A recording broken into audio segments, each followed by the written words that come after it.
ਸਤਿ ਸ਼੍ਰੀ ਅਕਾਲ ਜੀ, ਮੈਂ ਲਵੀ ਖੱਤਰੀ ਤੁਹਾਡਾ ਸਵਾਗਤ ਕਰਦਾ ਫਿਲਮੀ ਜੰਕਸ਼ਨ ਦੇ ਵਿੱਚ। ਤੇ ਫਿਲਮੀ ਜੰਕਸ਼ਨ ਦੇ ਵਿੱਚ ਅੱਜ ਆਪਾਂ ਜਿਸ ਸੀਰੀਜ਼ ਦੇ ਬਾਰੇ ਗੱਲ ਕਰਨੀ ਹੈ ਉਸ ਦਾ ਨਾਮ ਹੈਗਾ ਚਾਰਲੀ ਚੋਪੜਾ। अब तुझे कौन बचाएगा भांजे? शह और मौत, सॉरी मात।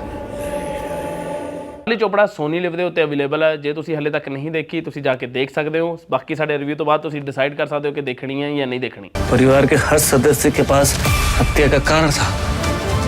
This murder has been planned very meticulously. यहाँ सबकी दाल में काला है। ਸਭ ਤੋਂ ਪਹਿਲਾਂ ਆਪਾਂ ਗੱਲ ਕਰਾਂਗੇ ਚਾਰਲੀ ਚੋਪੜਾ ਦੀ ਕਾਸਟ ਦੇ ਬਾਰੇ। ਨਸਰੁਦੀਨ ਸ਼ਾਹ, ਨੀਨਾ ਗੁਪਤਾ, ਰਤਨਾ ਪਾਠਕ, ਚੰਦਨ ਰਾਏ, ਵਿਵਿਨ ਸ਼ਾਹ, ਗੁਲਸ਼ਨ ਗਰੋਵਰ, ਲਾਰਾ ਦੱਤਾ, ਪ੍ਰਿयांशु, ਇਮਾਦ ਸ਼ਾਹ ਤੇ ਜੋ ਮੇਨ ਲੀਡ ਦੇ ਵਿੱਚ ਕਰ ਰਹੀ ਹੈ ਉਸ ਦਾ ਨਾਮ ਹੈਗਾ ਵਾਮਿਕਾ ਗੱਬੀ।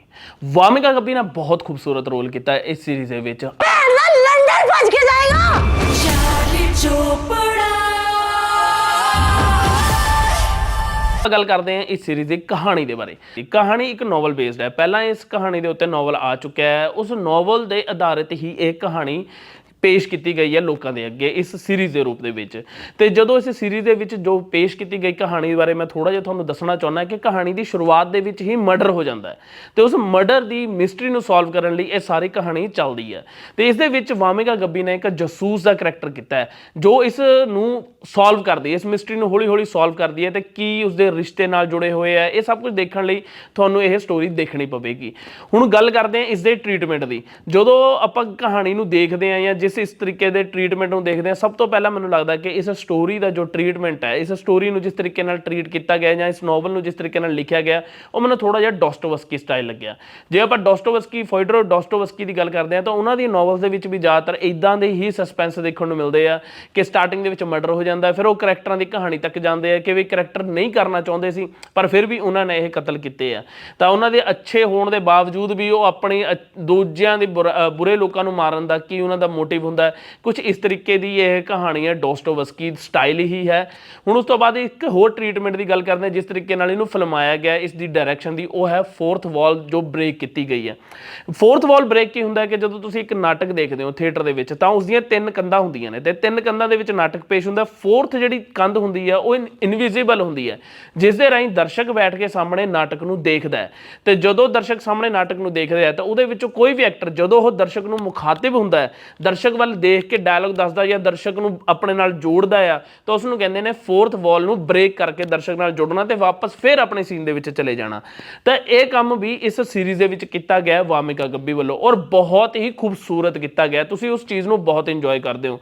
ਵਿਸ਼ਾਲ ਭਰਦਵਾਜ ਜੀ ਨੇ ਆਪਣੀ ਇੱਕ ਇੰਟਰਵਿਊ ਦੇ ਵਿੱਚ ਬੋਲਿਆ ਸੀਗਾ ਕਿ ਵੀ ਮੈਂ ਫਲੀਬੈਗ ਬਹੁਤ ਬਾਅਦ ਦੇ ਵਿੱਚ ਦੇਖੀ ਹੈ ਜਦੋਂ ਮੈਂ ਇਹ ਸੀਰੀਜ਼ ਨੂੰ ਕੰਪਲੀਟ ਕਰ ਚੁੱਕਿਆ ਸੀ, ਪਰ ਮੈਨੂੰ ਕਿਤੇ ਨਾ ਕਿਤੇ ਉਸ ਦਾ ਅਸਰ, ਫਲੀਬੈਗ ਦਾ ਅਸਰ ਇਸ ਸੀਰੀਜ਼ ਦੇ ਵਿੱਚ ਦੇਖਣ ਨੂੰ ਮਿਲਿਆ। ਮੈਨੂੰ ਲੱਗਿਆ ਕਿ ਵੀ ਹਾਂ ਇਹ ਫਲੀਬੈਗ ਦੀ ਕਿਤੇ ਨਾ ਕਿਤੇ ਥੋੜੀ ਜਿਹੀ ਝਲਕ ਪਾ ਰਹੀ ਹੈ ਜਦੋਂ ਵਾਮਿਕਾ ਗੱਬੀ ਫੋਰਥ ਵਾਲ ਨੂੰ ਬ੍ਰੇਕ ਕਰਦੀ ਹੈ। जो तुम ढूंढने आई हो ना वो सिर्फ मैं तुम्हें दे सकती हूँ। क्या? सुराग। ਜਦੋਂ ਵੀ ਇਹ ਫੋਰਥ ਵਾਲ ਟੁੱਟਦੀ ਹੈ ਤੁਸੀਂ ਬਹੁਤ ਇੰਜੋਏ ਕਰਦੇ ਹੋ। ਕਿਉਂ ਇੰਜੋਏ ਕਰਦੇ ਹੋ? ਉਸਦਾ ਕਾਰਨ ਇਹ ਹੈ ਕਿ ਵਾਮਿਕਾ ਗੱਬੀ ਜਦੋਂ ਵੀ ਤੁਹਾਡੇ ਨਾਲ ਇੰਟਰੈਕਟ ਹੁੰਦੀ ਹੈ ਫੋਰਥ ਵਾਲ ਤੋੜ ਕੇ ਤਾਂ ਉਹ ਬਹੁਤ ਸੋਹਣੇ ਡਾਇਲੌਗ ਬੋਲਦੀ ਆ, ਤੁਸੀਂ ਉਸਨੂੰ ਬਹੁਤ ਇੰਜੋਏ ਕਰਦੇ ਹੋ। ਬਹੁਤ ਸਾਰੇ ਇਮੋਸ਼ਨਲ ਸੀਨਾਂ ਦੇ ਵਿੱਚ ਵੀ ਜਦੋਂ ਤੁਹਾਡੇ ਨਾਲ ਇੰਟਰੈਕਟ ਹੁੰਦੀ ਹੈ ਤੁਸੀਂ ਕਹਿੰਦੇ ਹਾਂ ਆਹ ਕੁਝ ਅਲੱਗ ਜਿਹਾ ਦੇਖਣ ਨੂੰ ਮਿਲਿਆ। ਹੁਣ ਆਪਾਂ ਗੱਲ ਕਰਾਂਗੇ ਇਸ ਤੋਂ ਬਾਅਦ ਕਿ ਸੀਰੀਜ਼ ਦੇ ਵਿੱਚ ਜਿਹੜੀਆਂ ਚੀਜ਼ਾਂ ਮੈਨੂੰ ਲੱਗਦਾ ਕਿ ਨਹੀਂ ਹੋਣੀਆਂ ਚਾਹੀਦੀਆਂ ਸੀ, ਸ਼ਾਇਦ ਉਹਨਾਂ ਤੋਂ ਬਿਨਾਂ ਸਰਦਾ ਸੀਗਾ, ਉਹ ਹੈਗਾ ਨਸਰੁਦੀਨ ਸ਼ਾਹ ਦਾ ਜੋ ਕਰੈਕਟਰ ਹੈ।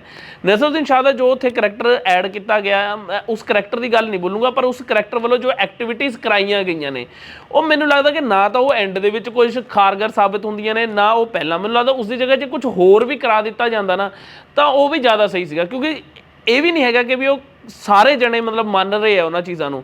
ਮੰਨ ਲਓ ਭੂਤ ਕੱਢਣ ਵਾਲੀ ਇੱਕ ਐਕਟੀਵਿਟੀ ਆ, ਉਹ ਭੂਤ ਬੁਲਾਉਣ ਵਾਲੀ ਇੱਕ ਐਕਟੀਵਿਟੀ ਹੈ, ਤਾਂ ਉਹਨਾਂ ਭੂਤ ਕੱਢਣ ਦੇ ਬੁਲਾਉਣ ਵਾਲੀ ਐਕਟੀਵਿਟੀ ਤੋਂ ਇਲਾਵਾ ਵੀ ਜੇ ਕੁਝ ਹੋਰ ਵੀ ਉੱਥੇ ਐਡ ਕਰ ਦਿੱਤਾ ਜਾਂਦਾ ਤਾਂ ਮੈਨੂੰ ਲੱਗਦਾ ਜ਼ਿਆਦਾ ਕਨਵਿੰਸਿੰਗ ਹੋਣਾ ਸੀਗਾ। ਉਸ ਐਕਟੀਵਿਟੀ ਨੂੰ ਜਿਹੜੇ ਨਾਲ ਆਪਸ ਦੇ ਵਿੱਚ ਸਾਰੇ ਜਣੇ ਬੈਠੇ ਆ ਉਹ ਵੀ ਸੀਰੀਅਸ ਨਹੀਂ ਲੈ ਰਹੇ ਆ, ਉਹ ਵੀ ਸੋਚ ਰਹੇ ਕਿ ਇਹ ਕੁਝ ਵੀ ਨਹੀਂ ਹੈਗਾ, ਇਹ ਬਸ ਇਕੱਲਾ ਨਸਰੁਦੀਨ ਸ਼ਾਹ ਦਾ ਵਹਿਮ ਹੈ।